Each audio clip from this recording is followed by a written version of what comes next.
Hey guys, what up? It's your boy Chillfish from Rising Duelist, and today we're talking about a brand new series that I'll be doing, dealing with archetypes and even decks to an extent that Konami has kind of ignored. Not so much asking for new support or even asking for new link support or anything like that. It's just that decks that were never really established. This is going to be a brand new series called the Undersupported Underdogs.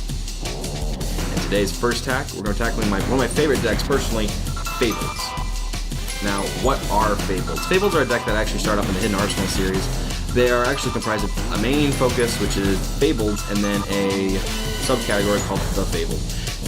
They're both pretty similar. They're all light monsters. The Fabled category is all beasts, and Fabled is fiends. It kind of was designed to be sort of a call to fallen angels like fiends, which I think it's a really cool concept. Now, this whole category is a plethora of monsters.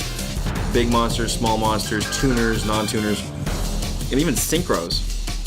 But there's one thing that this deck desperately, or archetype I should say, desperately needs in general. I'm not even saying to compete in formats, I'm not even saying to play, just in general.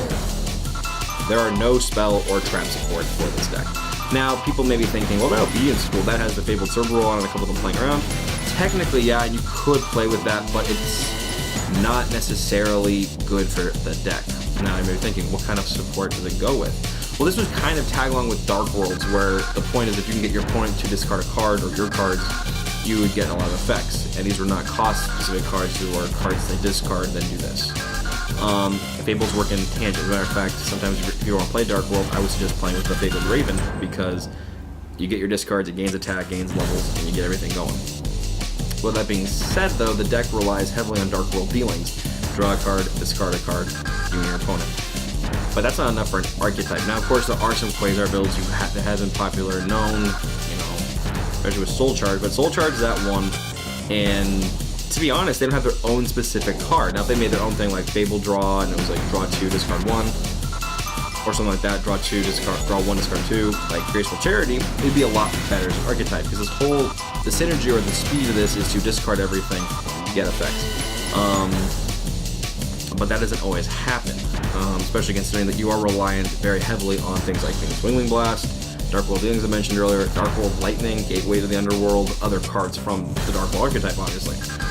So this deck is just one of those that never really got a whole ton of support. Granted, if you can make some of the big boss monsters, which is like, one is like Valkyrie, which is what the Necroz's Valkyrie is based off of, you need to get an 8, which is kind of a big deal, and then you can discard and draw cards.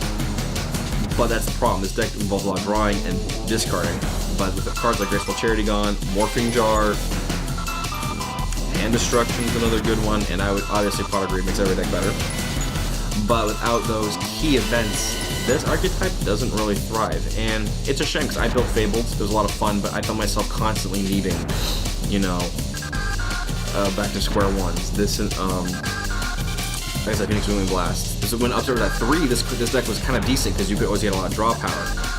But unless you had an opponent do something, or like a Morphing Jar even, to get a whole hand to discard and then come back, the deck is just kind of slow. And I really wish going forward, Konami would make some spells and traps. This is kind of what the whole series is about, is under-supported archetypes. So, yeah. So there you go, guys. Thanks so much for joining me today. I will hope to be having more of these weekly. If you have a suggested archetype you want me to discuss about that you think is under-supported, tell me why. Talk about it. Comments below. Please subscribe to Rising Duelist for more YouTube content. It's your boy Chillfish.